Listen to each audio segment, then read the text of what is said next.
بسم اللہ الرحمن الرحیم۔ میرے انتہائی قابل احترام بزرگوں، بھائیوں، السلام علیکم ورحمۃ اللہ وبرکاتہ۔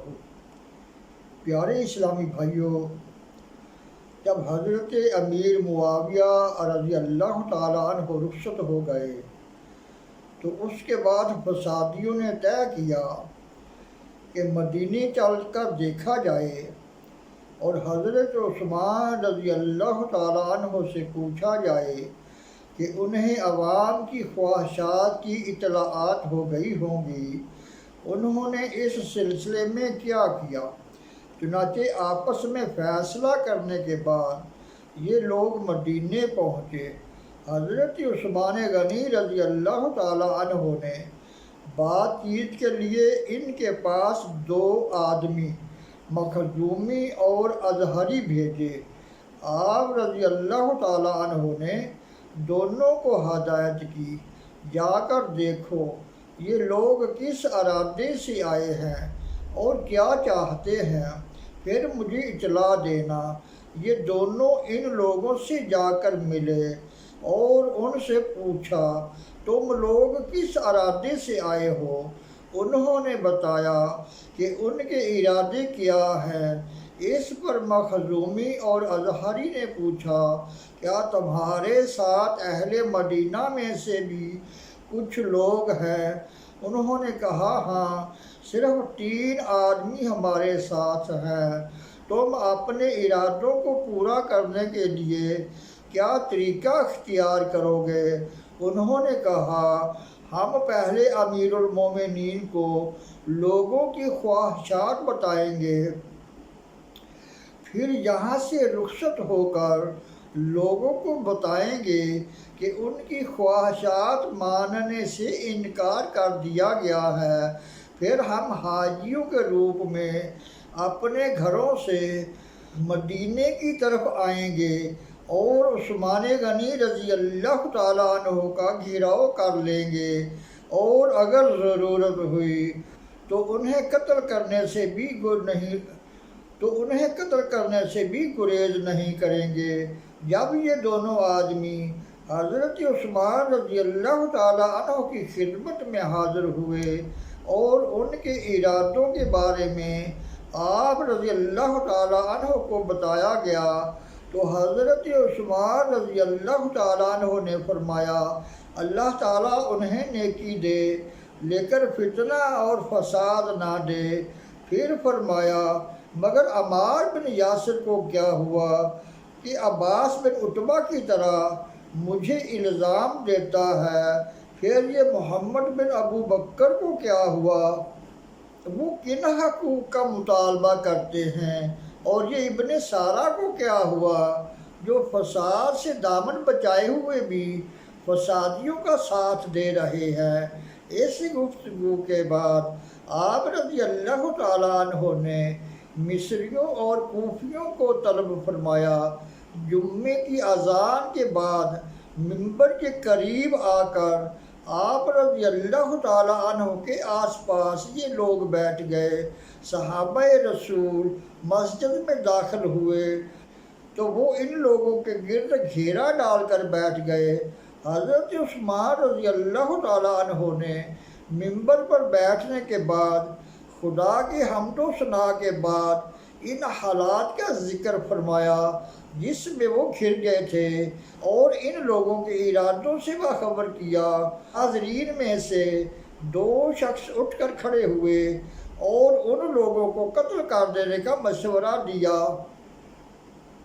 مدینے کے دوسرے لوگوں نے بھی اس مشورے کی تائید اور دلیل کے طور پر یہ حدیث پیش کی، جو شخص اپنے یا کسی دوسرے شخص کے ذاتی فائدے کے لیے لوگوں کے سامنے امامت کا دعویٰ کرے، اس پر خدا کی لعنت ہے، اسے فوراً قتل کر دیا جائے۔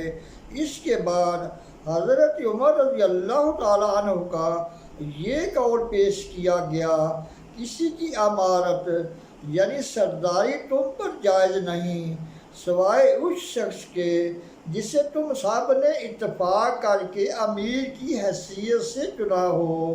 اس پر بھی حضرت عثمان رضی اللہ تعالیٰ عنہ بولے، بہرحال ہم انہیں معاف کرتے ہیں اور ان کے جائز حقوق پورا کرنے کا وعدہ کرتے ہیں۔ ان لوگوں میں سے کچھ نے مذہبی مسائل کی آڑ لے کر کہا، آپ رضی اللہ تعالیٰ عنہ نے حج کے دوران قصر کی جگہ پوری نماز پڑھی۔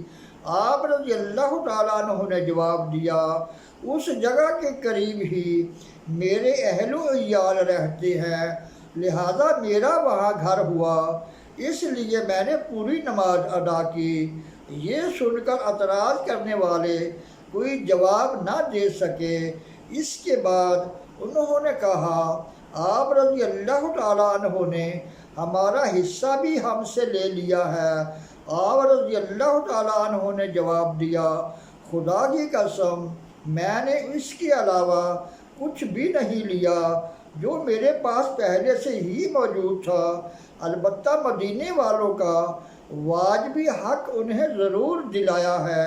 اس کے علاوہ میں نے اپنے عاملوں میں سے کسی کو ایک دانہ بھی زائد نہیں لینے دیا۔ ہاں، اہل مدینہ کے لیے جو صدقات تم اپنی مرضی سے بھیجتے ہو، چاہو تو تم ان میں سے کمی کر سکتے ہو۔ رہا میرے پاس مال و دولت کا سوال، تو اسلام لانے سے پہلے مجھ سے زیادہ مال و دولت، اونٹ بھیڑ بکریاں کسی کے پاس نہیں تھیں، لیکن اب میرے پاس صرف 2 اونٹوں کے سوا کچھ نہیں۔ یہ 2 اونٹ بھی میں نے حج کی ادائیگی کے لیے رکھ لیے ہیں۔ یہ تمام باتیں سن کر انہوں نے کہا، ہم یہ سب کچھ مانتے ہیں، اچھا یہ بتائیے آپ نے قرآن پاک کے مختلف نسخوں کو جمع کر کے صرف ایک نسخہ کیوں رہنے دیا؟ ان نسخوں کو آگ کیوں لگائی؟ حضرت عثمان رضی اللہ تعالیٰ عنہ نے فرمایا، قرآن پاک ذات واحد کی طرف سے نازل ہوا، تو اس کا نسخہ بھی ایک کیوں نہ ہو؟ اس میں کوئی اختلاف کیوں ہو؟ آپ رضی اللہ تعالیٰ عنہ کا یہ جواب سن کر انہوں نے کہا، چلیے یہ ٹھیک ہے، اچھا آپ رضی اللہ تعالیٰ عنہ نے کچھ خاص لوگوں کو ناجائز رعایت کیوں دی ہے؟ مثال کے طور پر انہوں نے ایک آدمی کا حوالہ بھی دیا۔ جواب میں آپ رضی اللہ تعالیٰ عنہ نے فرمایا، اس شخص کو رسول اللہ صلی اللہ علیہ وسلم نے بھی رعایت دی تھی۔ اس پر انہوں نے کہا، آپ رضی اللہ تعالیٰ عنہ نے آزاد کردہ غلاموں سے کام لینے کی اجازت کیوں دی؟ آپ رضی اللہ تعالیٰ عنہ نے جواب دیا، یہ بات ان سے پوچھو جنہوں نے کام لیا، جنہوں نے اپنی مرضی سے کام کیا۔ اگر میں نے ایسا کیا ہے تو اسی حد تک، لیکن یہ بھی بہت پہلے کی بات ہے۔ اور اس کا جواب یہ ہے، کیا رسول اللہ صلی اللہ علیہ وسلم نے اسامہ بن زید رضی اللہ تعالیٰ عنہ سے ان کی آزادی کے بعد کام نہیں لیا؟ انہوں نے حضرت عثمان رضی اللہ تعالیٰ عنہ کی یہ بات بھی تسلیم کی۔ پھر آپ رضی اللہ تعالیٰ عنہ نے ان سب کو مخاطب کر کے کہا، تم لوگوں کو ان کاموں کا ذمہ دار ٹھہراتے ہو جو انہوں نے کیے بھی نہیں۔ تم نے عبداللہ بن مسعود کے بارے میں اعتراض کیا، کیا میں نے انہیں مصر کا گورنر کیوں مقرر کیا؟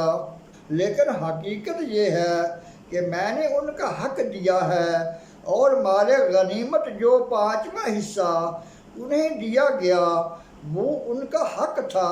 کیا حضرت ابوبکر صدیق اور عمر فاروق رضی اللہ تعالیٰ عنہ نے ایسا نہیں کیا تھا؟ اس کے علاوہ انہیں جو کچھ بھی دیا گیا، اگر اس سلسلے میں کسی طرف سے اعتراض ہوا تو ان سے واپس بھی لیا گیا تاکہ فساد نہ ہو، حالانکہ وہ ان کا حق تھا۔ کہو کیا ایسا نہیں ہوا؟ انہوں نے اس کا بھی اقرار کیا۔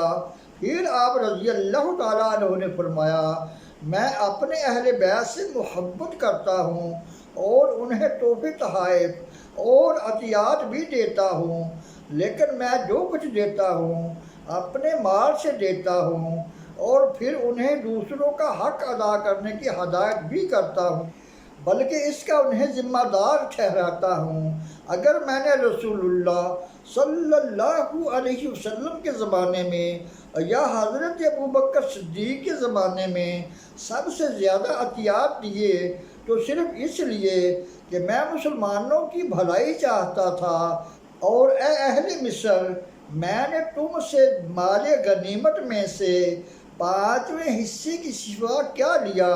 تم ہی بتا دو، بتاؤ میرے سوا اہل مصر کو اتنے انعام و کرام کس نے دیے؟ میں بیت المال کا 1 پیسہ نہ اپنے اوپر خرچ کرتا ہوں، نہ کسی کو کرنے دیتا ہوں۔ میں اگر کھاتا ہوں تو صرف اپنا مال کھاتا ہوں۔ یہ تمام گفتگو سننے کے بعد انہوں نے کہا، آپ رضی اللہ تعالیٰ عنہ نے فتح کیے ہوئے علاقوں میں سے کچھ زمینیں صرف فاتحین کو دیں، حالانکہ ان پر مہاجرین اور انصار کا بھی حق تھا۔ آپ رضی اللہ تعالیٰ عنہ نے جواب میں فرمایا، جو فاتحین اپنی فتح کی ہوئی زمینوں میں رہنے لگے وہ انہیں دے دی گئیں اور یہ ان کا حق تھا، لیکن یہ لوگ اپنے اہل و عیال کی طرف لوٹ آئے، وہ اپنا حق لے آئے۔ میں اس میں کیا کر سکتا ہوں؟ یہ ان کا نصیب تھا۔ کہو میرے ہاتھ میں کیا تھا یا کیا آیا؟ یہ بات چیت ختم ہوئی تو انہوں نے مدینے سے جانے کی اجازت مانگی۔ آپ رضی اللہ تعالیٰ عنہ نے انہیں سفر کا بہت سا سامان دے کر رخصت کیا۔ انہیں ایک تحریر بھی لکھ کر دی کہ شوال کے مہینے میں انہیں مدینے آنے کی اجازت دے دی جائے گی۔ ان کے جانے کے بعد لوگوں سے کہا، تم بھی دیکھ لو، میری سواری کے لیے میرے پاس بس یہ 2 اونٹ ہی ہیں۔ میں نے انہی سے کہہ دیا ہے کہ اگر تم چاہو تو اہل مدینہ کے صدقات میں کمی کر سکتے ہو۔ اب تم ہزاروں لوگوں کو کھانے پینے کے لیے جو مل جائے اس پر قناعت اور خدا کا شکر کرو۔ مصر کے لوگوں کو آپ رضی اللہ تعالیٰ عنہ نے چند خطوط بھی لکھے جن میں قرآن کی آیات اور احادیث مبارکہ کے حوالے دے کر انہیں فتنہ و فساد میں نہ پڑنے کی ہدایت فرمائی، اور انہوں نے ان خطوط میں خیال فرمایا کہ اگر وہ لوگ باز نہ آئے تو اس کا برا اثر ساری قوم پر پڑے گا، اور قوم پھر کبھی ایک مرکز پر جمع نہ ہوگی۔ لیکن ان لوگوں پر کوئی اثر نہ ہوا، اور وہی ہوا جس کا حضرت عثمان رضی اللہ تعالیٰ عنہ کو ڈر تھا۔ ان کی شہادت کے بعد مسلمان گروہ در گروہ بٹتے چلے گئے اور وہ کبھی ایک مرکز پر جمع نہ ہو سکے۔ اللہ تعالیٰ سے دعا ہے درس و بیان کو سمجھنے، عمل کرنے، دوسروں تک پہنچانے، اپنے بزرگان دین کے نقش قدم پر چلنے کی توفیق عطا فرمائے۔ وما علینا الا البلاغ المبین۔